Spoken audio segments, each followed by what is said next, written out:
Where's Adam direct to? My God, he's flying north. A Boeing 737 is badly off course. Adam 574, confirm our position, please. The crew struggles to get the plane back on track. This is crazy! They're lost in a violent storm when their plane starts rolling over. Pull up! Pull up! The lives of 102 people are at risk. Adam 574, Yujong control. Then, mysteriously, Adam Air Flight 574 disappears without a trace.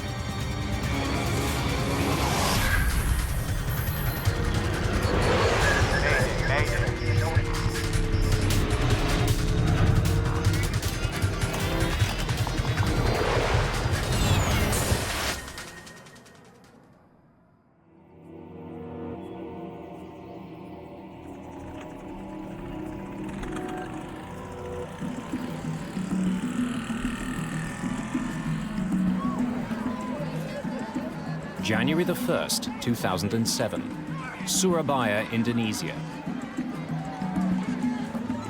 It's New Year's Day. There are celebrations throughout the country. Suribaya's airport is bustling. And not just because of the holidays. Indonesia is experiencing a boom of budget airlines. Many people are taking advantage of the cheaper fares. For the average Indonesian, it meant that the explosion of low-cost carriers made it much more possible to actually get on a plane and fly. One of those new airlines is Adam Air. Good afternoon, departure. This is Adam 574. Adam 574, this is ground control. Go ahead. Adam Air was successful because it provided a fresh image to the industry. I mean, they came in with, bright colors. The airplanes were painted in fantastic orange. The crew was, flashy uniform. They had everything right going for them.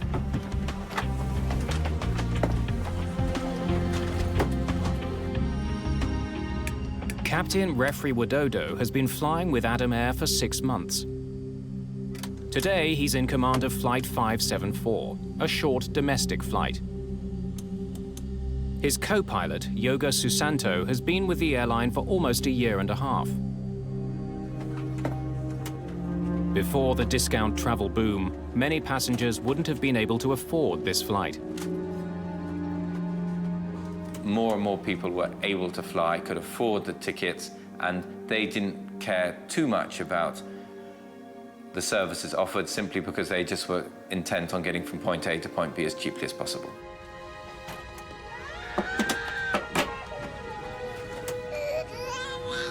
There are 96 passengers and 6 crew members on today's flight.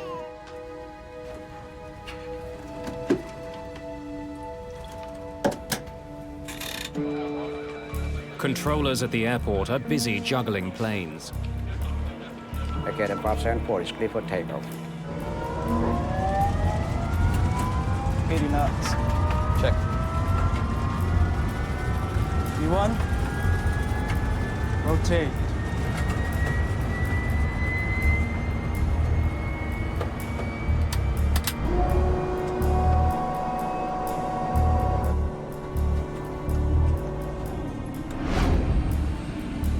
Today's flight is a routine 2-hour hop.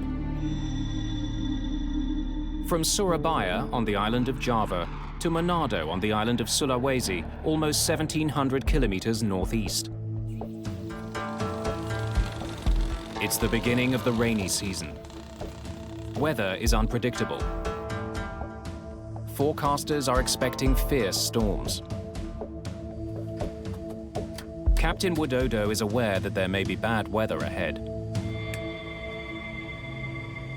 Turn right direct to Fando and climb to flight level 330. Roger, turn right, direct to Fando and climb to flight level 330, Adam 574. Minutes after takeoff, the crew turns on the autopilot. The flight computer will fly the plane and navigate it along a pre-planned route to Manado.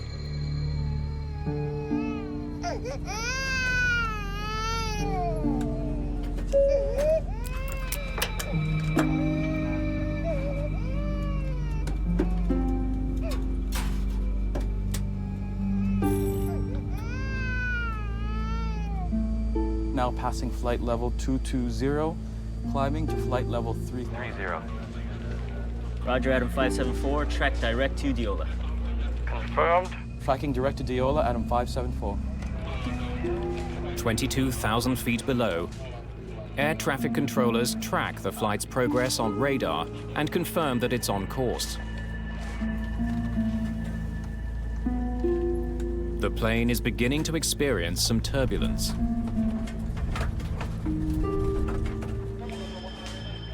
Less than half an hour into the flight, air traffic controllers notice something out of the ordinary. Where's Adam direct to? My God, he's flying north. Flight 574 has flown off course and is now heading into a violent storm. Air traffic controllers don't know why. Yes.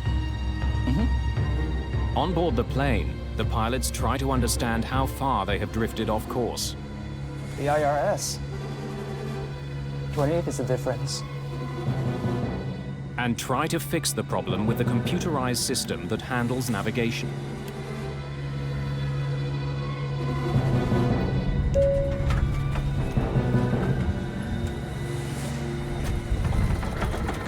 May I have your attention?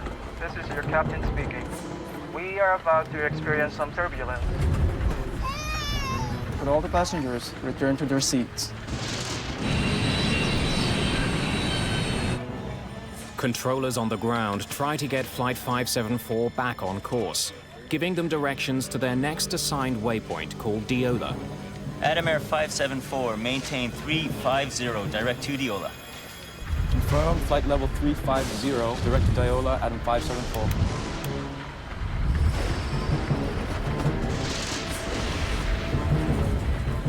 But to get there, Flight 574 must pass through a severe storm.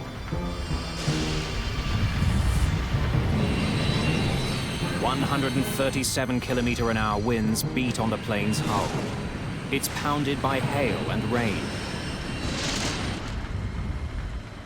The weather is making it hard to see.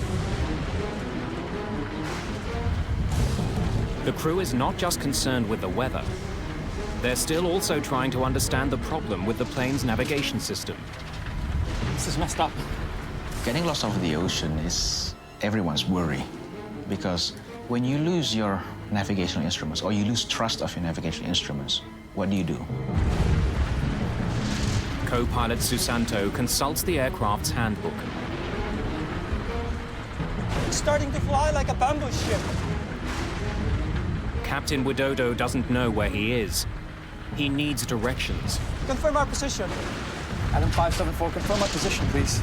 Roger, Adam 574, position is 125 miles. Mike, Kilo Sierra, crossing radial 307. Mike, Kilo Sierra. The weather in Mike Kilo Sierras isn't good. The storm is growing worse.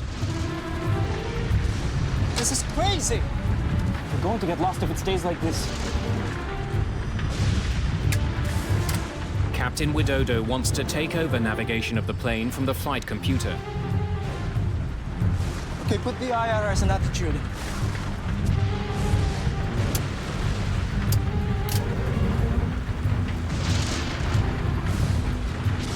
But suddenly, a warning. The autopilot has disengaged completely. Then many of Susanto's computerized instruments go blank.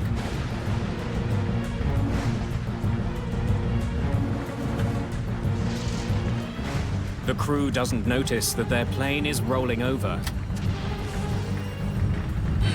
Flight 574 is banking at a dangerous angle. They enter this. Bank angle, bank angle, bank angle. If it rolls too far over, It could send the plane and the 102 people on board into a fatal downward spiral. Okay, put it back on nav again. Put it back on nav again. Put it on nav again. Captain Widodo wants to re-engage the flight computer's navigation system. The plane is still rolling, and now its nose has started to point downward. Another alarm tells the pilots that they are entering a steep descent. Don't turn it. This is our heading. Pull out.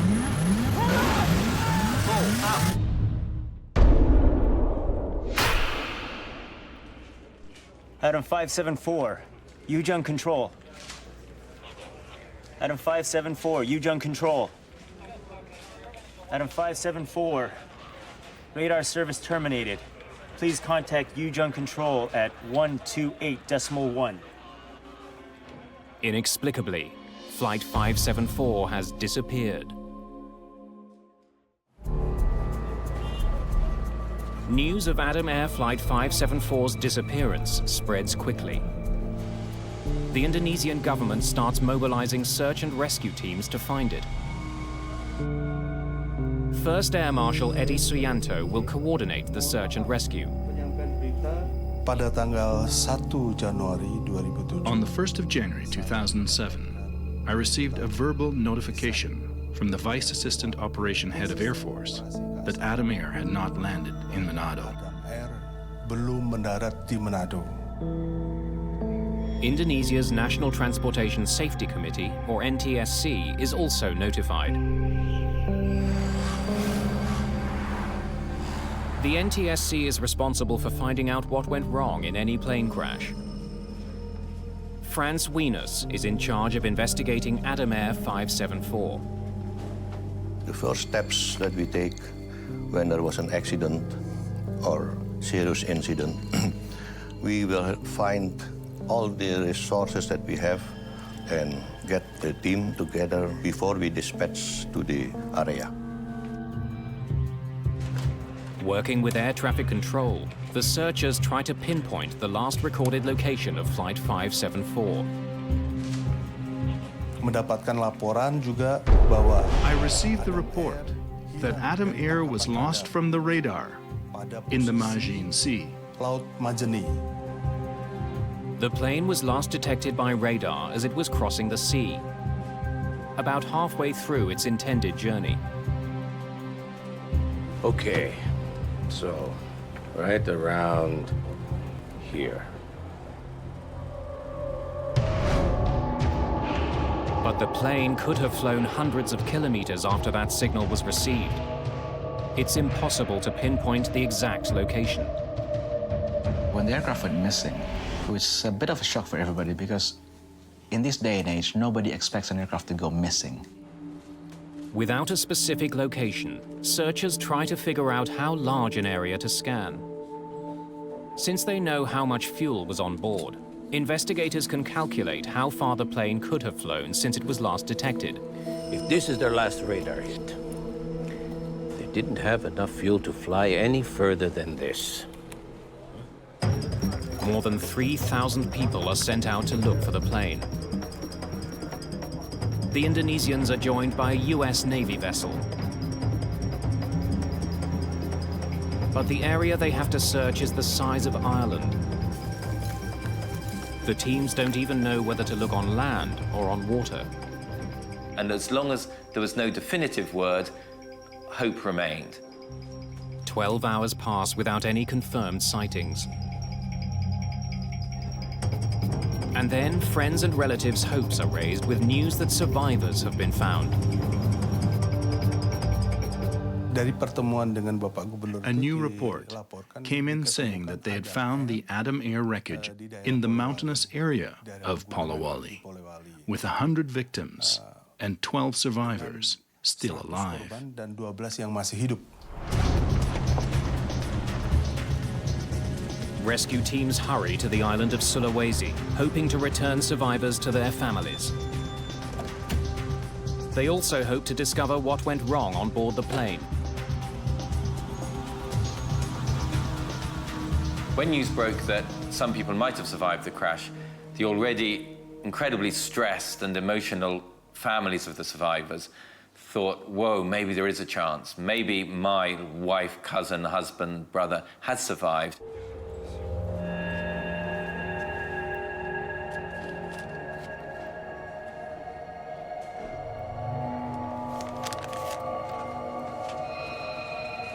But when the first officials get there, they find that these survivors are not from the flight at all. So they were ferry survivors, not airplane survivors. They're from a ship that sank in another storm near where Flight 574 is thought to have crashed. Now the rescue teams are back to square one. It led people's hopes up. And people flocked to Makassar and they were finding ways how to get to the crash site, only to find that it's not there. For family members, it's a bitter disappointment. Sebetulnya kita malu. We were ashamed because the information was already spread all over before we verified it. Our government was embarrassed that we publicized that information. It's been a week since the crash.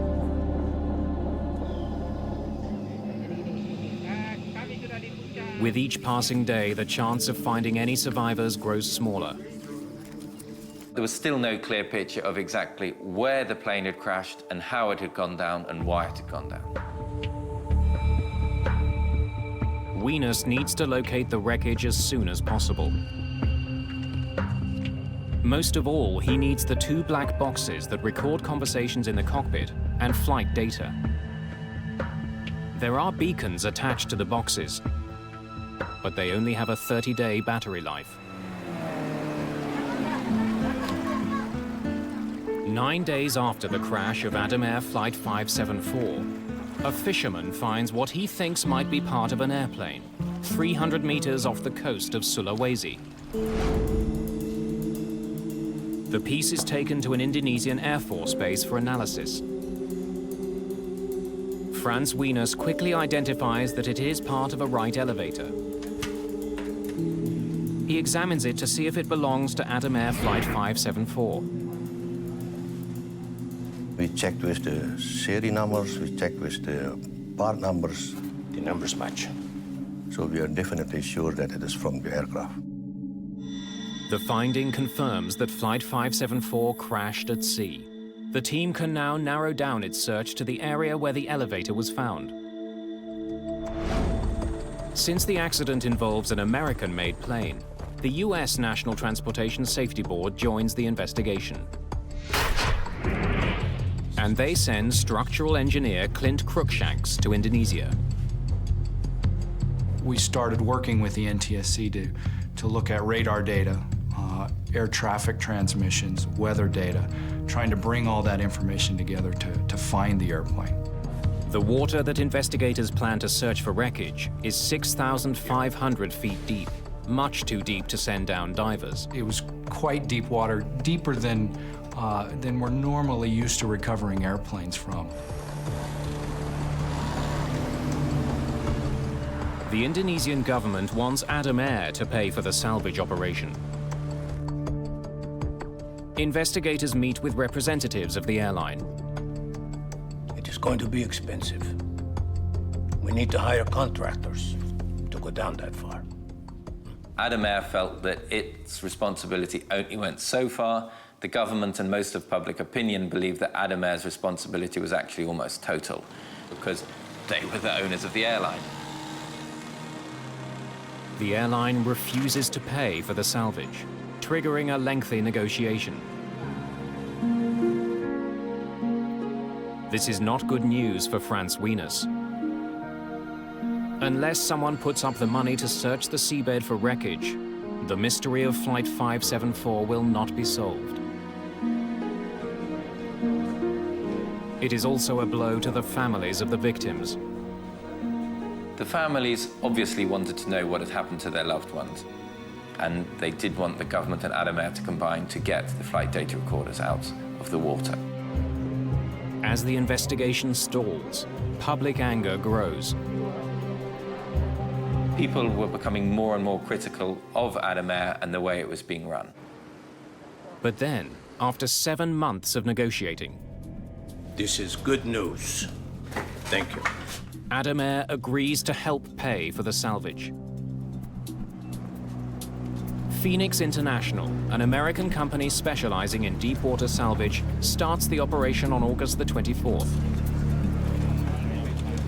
But the time they've lost has had a serious consequence. Although they have a fix on the location of the crash, the locator beacons attached to the black boxes have gone dead. If the black boxes are not found, it will be a mystery until today. Without the beacon, finding 2 small boxes among the wreckage will be a huge challenge.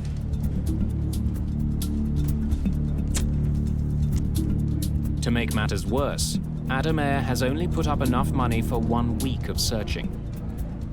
So it was like, go out there, if you don't find anything in 7 days, you're done. After locating debris with sonar, an unmanned remote-controlled submarine is sent down to look for the black boxes.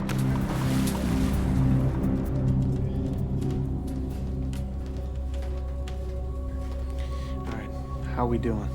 We dove on one location first. We got to that GPS location. There was nothing there. Pull up quadrant 3. So we sat down and decided we'd do a grid search about that point, and so we did a very methodical search. Okay, 3 degrees. All right. Slow, slow.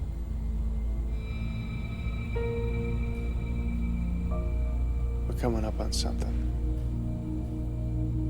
We started picking up small, lightweight pieces of airplane wreckage. Things like life vests, seat trays, light bits of metal. Oh my God, this is it.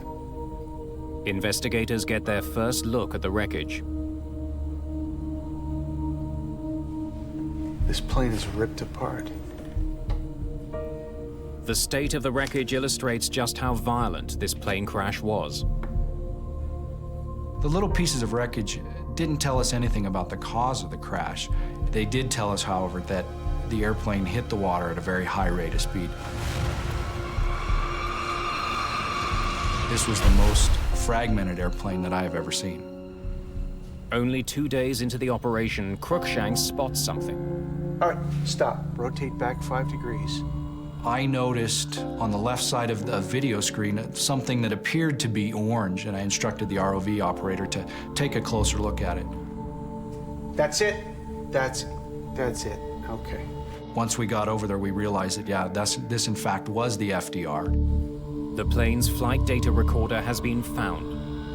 All right, good work, Joe. Let's get this up. We were very excited that we had seen and recovered one of the boxes. Investigators soon find the cockpit voice recorder nearby. All right, stop. That's it. Their week is up. The salvage operation is over. Investigators now hope that they have all the clues they need to solve this accident. The black boxes is the only source for the evidence that we have, because we don't have the wreckage, we don't have the witnesses. But the boxes have been lying on the bottom of the sea for almost 8 months. They could be damaged beyond repair. They may not yield any information at all.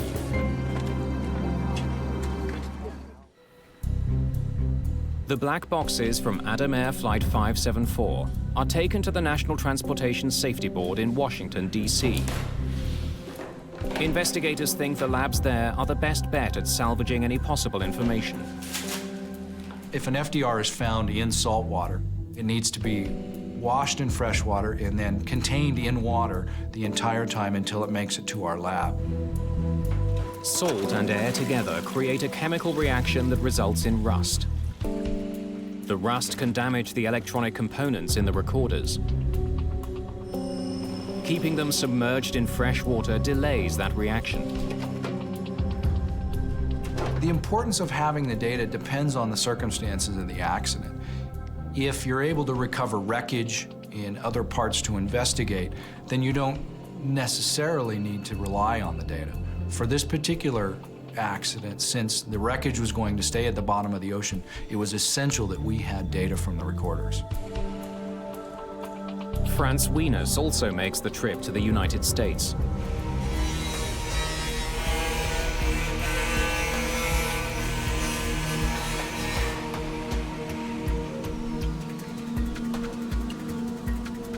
The FDR and the CPR, when they were recovered from the bottom of the sea, the cases were actually 50 to 60% damage.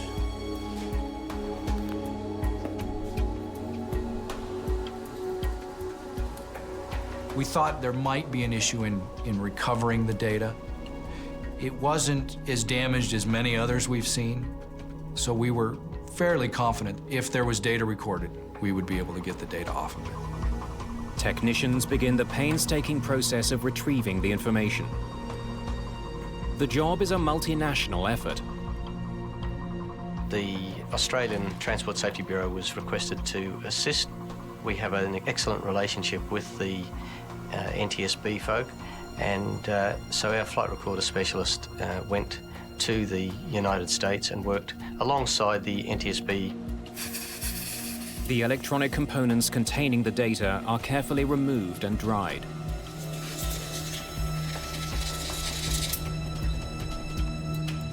Then the information is uploaded onto a computer.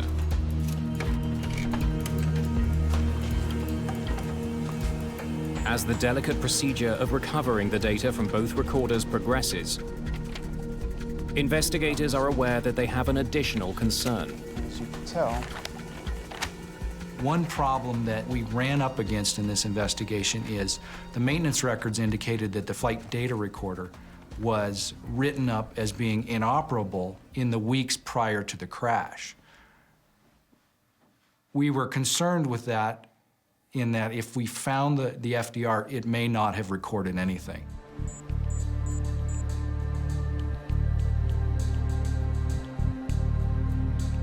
Investigators keep their fingers crossed.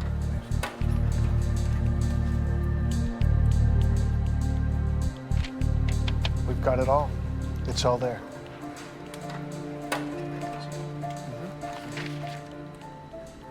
I was confident once we found out that we had 100% of the data that we would be able to solve this accident. The two black boxes provide investigators with the first solid clues about why Flight 574 fell from the sky. Good afternoon, departure. This is Adam 574. Now passing Flight level 220, climbing to flight level 330. Roger, Adam 574. Track direct to Diola. Confirmed, tracking direct to Diola, Adam 574. The conversation in the cockpit tells investigators that the crew knew that the plane's navigation system was sending them off course. The IRS. 28 is the difference. They're drifting. And that they were preoccupied with fixing that problem. This is messed up. Where's Adam direct to? My God, he's flying north. Adam Air 574, maintain 350, direct to Diola. Confirmed, flight level 350, direct to Diola, Adam 574. To get from one waypoint to the next, the flight computer always has to know the plane's exact location. That information comes from a component called the IRS, or Inertial Reference System. It tracks every adjustment to the plane's course to calculate its exact position. It then feeds that information to the autopilot. The autopilot needs to know where the aircraft is and where it needs to go. Now, the autopilot takes those data from the IRS in terms of height, heading, and speed. But for the system to keep track of the plane's heading, it has to know where the plane started. The IRS has to be calibrated before takeoff. Usually, the crew will enter the coordinates of the gate as the starting point for the computer to track. Investigators wonder if the IRS guided the plane off course because the wrong initial coordinates were entered. Franz, we just got this. They check this by looking at information from the flight data recorder. The numbers are fine when they're on the ground.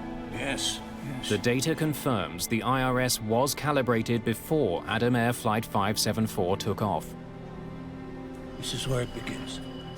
But for some reason, the IRS began to send the plane off course almost as soon as the flight got in the air. It just gets worse and worse. I have something else I'd like to show you. Some maintenance logs. Cruikshanks and Wieners look at the maintenance history of the IRS system that was on board Flight 574. As you can tell, there's more than 100 write-ups here. Look at this. Same unit. Same problem. That's right. The history shows that there had been numerous complaints about the plane's navigation system over the past 3 months. Again and again. Investigators wonder why the airline didn't fix the problem. In the case of the IRS of this aircraft, that unit should have been taken out and sent to maintenance for calibration or repairs.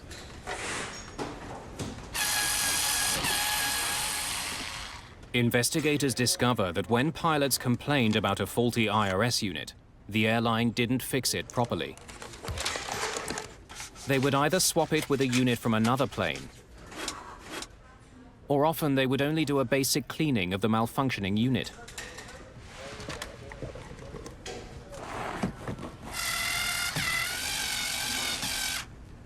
They just pull up the connectors, spray it with some lubricant cleaners, then put it back on, did some ground test, and then just put ground test OK on the maintenance log. Since the IRS is such a vital piece of equipment, this is contrary to all recommended repair policies. Investigators listen to the cockpit voice recorder, hoping to discover how the malfunctioning IRS contributed to the crash. This is crazy! We're going to get lost if it stays like this. Don't turn it! This is our heading! Pull up! Pull up! But nothing they hear leads them to believe that an IRS malfunction alone could have caused the plane to crash. If you have a failure in one system of the airplane, it shouldn't cause an accident. Investigators now wonder if the severe storm Flight 574 flew into somehow played a role in this crash. This is messed up. This is really messed up. It's starting to fly like a bamboo ship. Confirm our position.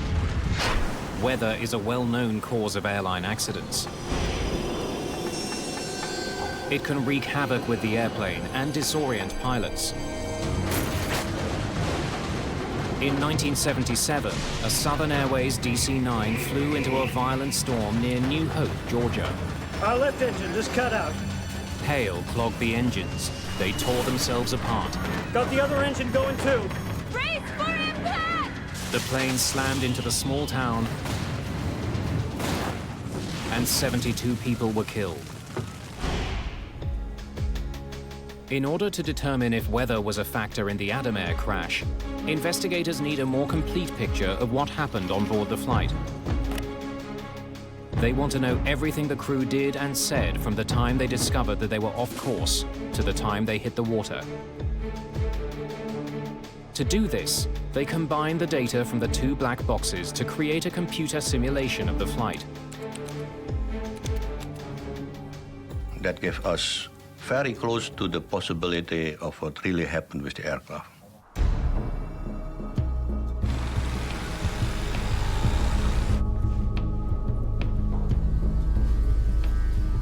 Investigators return to Jakarta to study the simulation.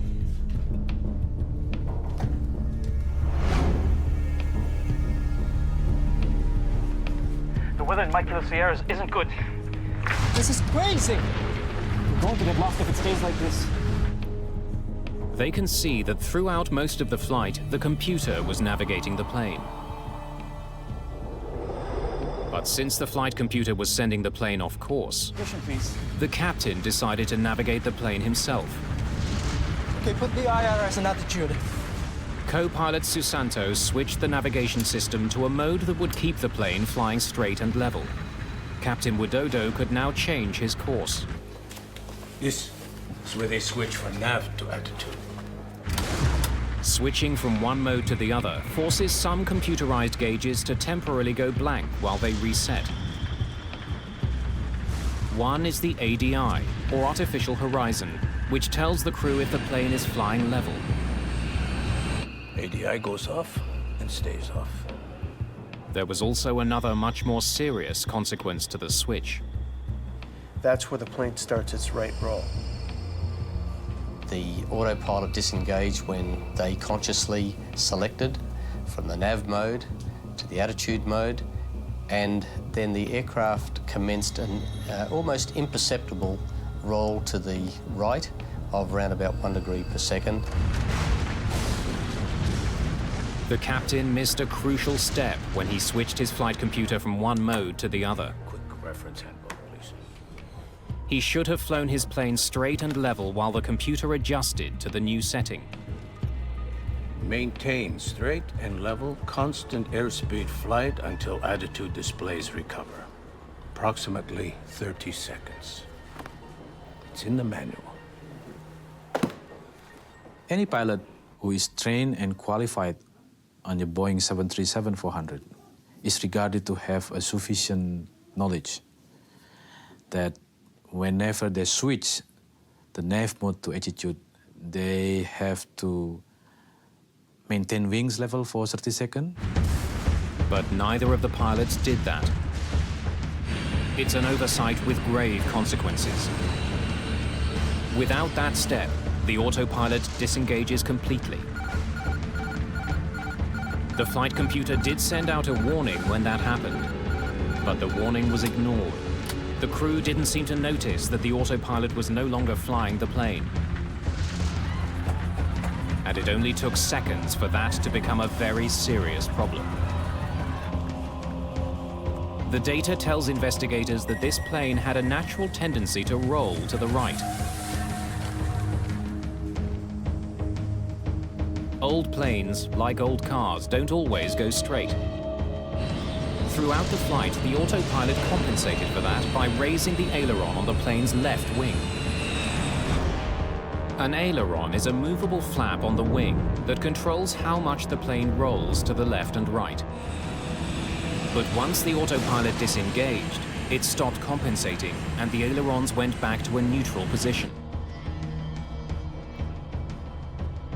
That allowed the plane to revert to its tendency to roll to the right. And they don't even notice.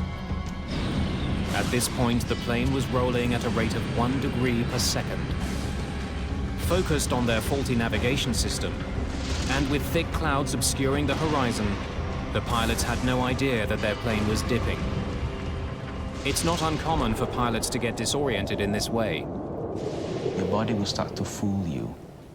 Your senses will start sending you false information or false senses. You might think that you are actually going straight and level, while you're actually rolling slowly to the right or to the left. The 737 is programmed to issue a warning when it rolls past 35 degrees. Bank angle, bank angle, bank angle. The flight data recorder shows investigators that in response to that alert, Captain Widodo did attempt to level the plane. They get an oral warning from the airplane that says, hey, bank angle, bank angle. And at that point, they made some small inputs to the controls, but they didn't fly the airplane. Believing that the autopilot would keep the plane level, Widodo soon turned his attention back to the problematic IRS. When the pilot engrossed with troubleshooting of the IRS, their ability to pay attention for the other tasks is reduced. Further, these IRS anomalies has become the only priority at the moment. Usually you would say one pilot deals with the system issue, the other pilot flies the airplane. They were both dealing with this system issue and totally focused on the issue, so they never saw what was happening. This is not the first accident involving what we would call spatial disorientation. It was almost 3 years earlier to the day that another flight, Flash Airlines 604, taking off over the Red Sea, had a similar fate. See what the aircraft just did? Distracted by a malfunctioning component in the cockpit, the captain may have become disoriented. Autopilot! Autopilot! Like the Adam Air flight, the captain's attention was focused on his flight computer. And like the Adam Air flight, his plane began rolling dangerously to the right. Investigators concluded that without any external references, the captain simply couldn't tell that his plane was falling from the sky.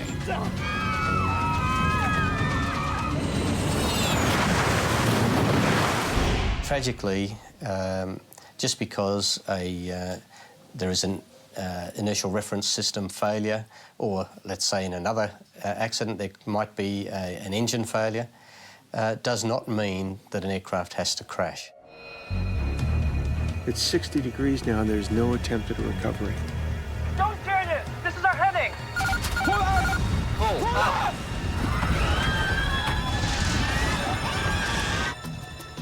Investigators can see that when Captain Widodo does take action, he makes the situation much worse. With his plane still banked drastically to the right, Captain Widodo should have leveled his wings and then pulled his nose up. He did the opposite. He began pulling back on his control column before his wings were level. That forced the plane into a tight spiral dive. Basically, it rolled, and it just kept rolling until it almost went inverted and just fell, it kind of fell out of the sky once it got to a point where it wasn't flying like a normal airplane should. The aircraft was descending at nearly 900 kilometres an hour, at a vertical speed at times reaching in excess of 21,000 feet per minute. That's almost the speed of sound, and more than 150 kilometers an hour faster than this plane was designed to withstand. It's rolling over rapid descent. They can't recover now. At that speed, the plane is no longer able to hold itself together. And that sound, that's the sound of the plane coming apart.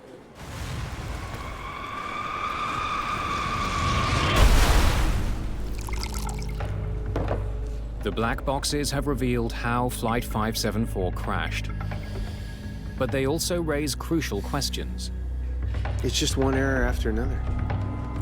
There was ample opportunity, ample time for the pilots to correct the situation.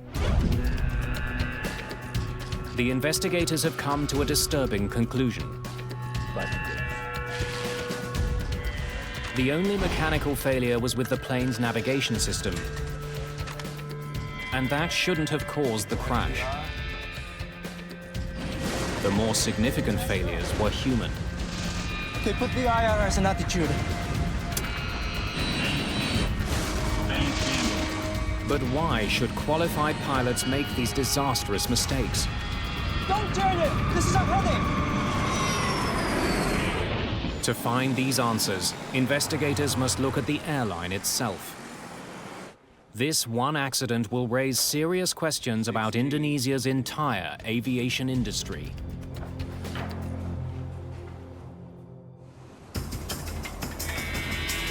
Investigators turned their attention from the actions of the pilots on Flight 574 to the airline that employed them, Adam Air. They meet with the owners. Franz Wings. Adam Air was founded in 2002 by a wealthy businesswoman named Sandra Ang. Ang named the airline after her son, Adam, whom she also appointed as the company's president. We need to know more about your training program. The investigators interview Adam Air pilots. Did the airline provide any training on recovery procedures in the event of an IRS failure? No. They want to find out more about how the airline trained its flight crews. What about recovery techniques? IRS troubleshooting? No? What they uncover is disturbing. We could not find any evidence that the pilot was properly trained when they have a sudden disengaging autopilot or when they're flying with the IRS failure. Thank you, gentlemen, for your time.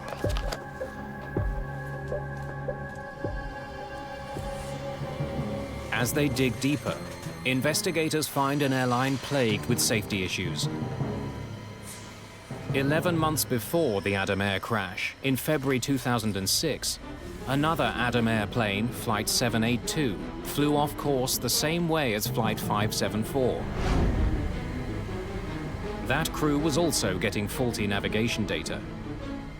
But they couldn't even reach controllers on the radio. They couldn't get directions. They were badly lost for 3 hours. The crew was trying to find where they were. The ATC was trying to find where they were. And they were over the water. Like Flight 574, they had a malfunctioning IRS. In the end, the plane landed almost 500 kilometers south of where it should have been. They just continued until they found an island. And it had an airport in it, and they said, okay, we have to land there, otherwise we don't know where we're going to go. And they landed, and they didn't know exactly where they were until they landed. 6 months after Flight 574, the European Commission banned all Indonesian airlines from flying to Europe. That sent a very strong message to the whole world that we, the European Union, believe that all Indonesian airlines are unsafe and you should not fly on them. Then in March 2008, there's another accident involving Adam Air, this time in the city of Batam. And the airplane slewed off the runway, came to rest on the side.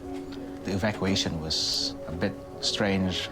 Nose lights were deployed, and that was a final accident. And after that, I think everybody said, enough's enough, you know. People who did care, people who were wanting to shake up the industry and reform it and improve it, were horrified that the situation had been so bad within Adam Air and that the authorities had allowed such a situation to continue and deteriorate. Immediately after the crash in Batam, the Indonesian government suspended and then ultimately revoked Adam Air's license to operate. It is also apparent that Adam Air isn't the only Indonesian airline with problems.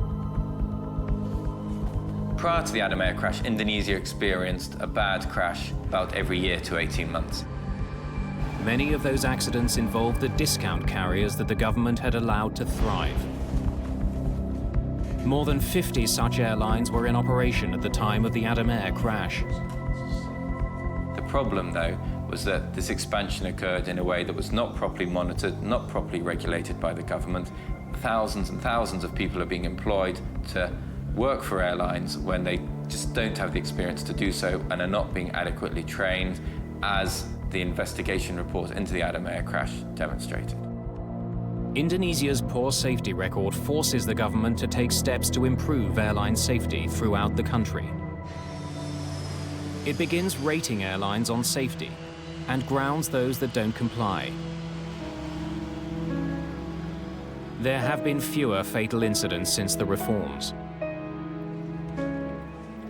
But a year and a half after it was put in place, the European Union's ban on Indonesian airlines was still in effect. Those familiar with Indonesian aviation think the reforms could go even further.